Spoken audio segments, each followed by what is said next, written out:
Hi all, I wanted to talk with you about why did the government make gay marriage in the UK. Basically,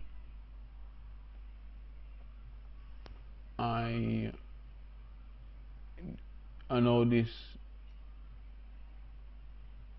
I know they haven't mentioned it for a while, and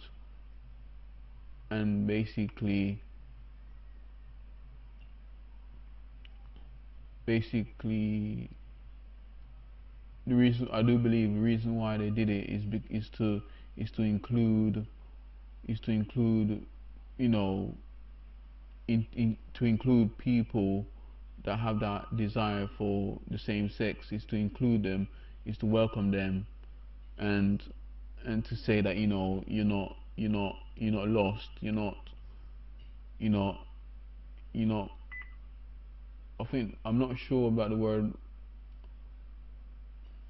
uh, I don't want to say marginalized because I'm not sure, because basically one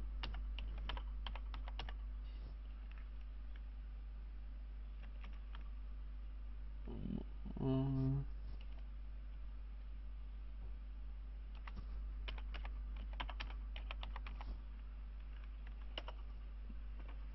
basically treat a person, group, or concept as insignificant or peripheral.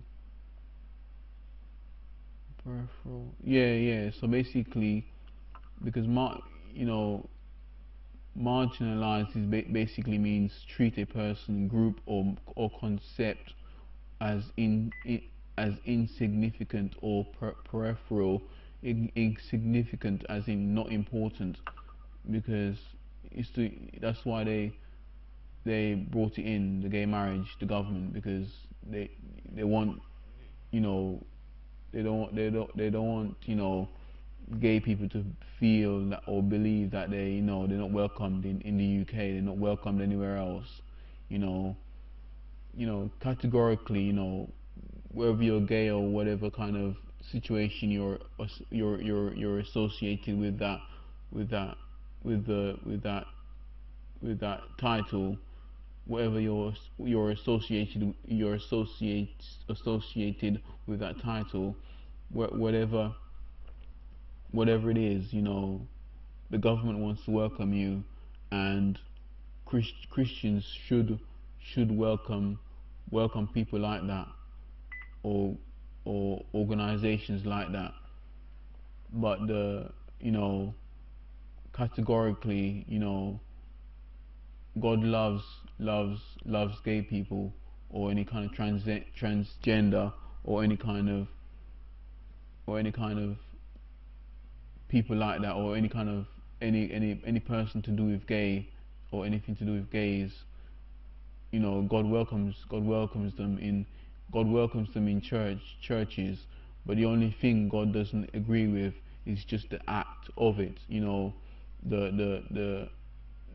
the you know the having the sex with the same sex. That's the only thing that God doesn't agree with. He welcomes welcomes God welcomes all sorts of human beings, and that's the motive Christians should have as well. They should welcome every human being, regardless of what their belief systems are. But the act is where it separates. And I'm sure not every gay people have sex with the same sex. Not I'm sure not every gay people do that. But yeah, but don't feel as a gay person that you're a loser. Don't feel that you are. Don't believe you are. People can get healed from being gay. They can be healed. It's down to whether you're willing or not. You can come out of it, but some people can be angry about it and don't want to leave being gay.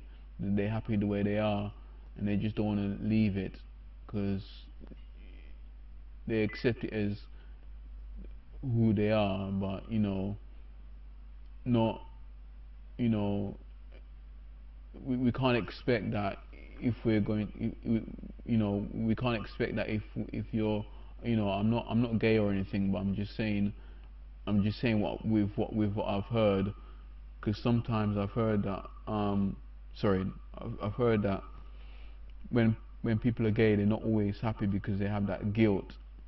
But I don't know if that's where you agree with me on that. But yeah, so, and yeah, what can I say? Nothing much now. So yeah, let me leave it at that then. So yeah, I know before I go, I know one leader of a one leader or leader in the church said that he's gay, and he said that he's gay, and he thinks that it's God's will for his life. But you know that's between him and God. But if he feels convicted that he's doing wrong, then he should rectify. He should fix it. If he knows that he's doing wrong in in whatever way he thinks he's doing wrong, it's up to him. It's between him and God.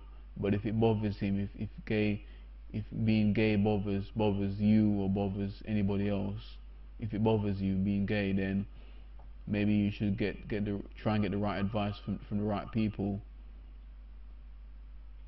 somebody that won't take the mickey out of you, or just call me. So yeah, that's really all I have to say for now. So take care, God bless, peace be with you, bye for now.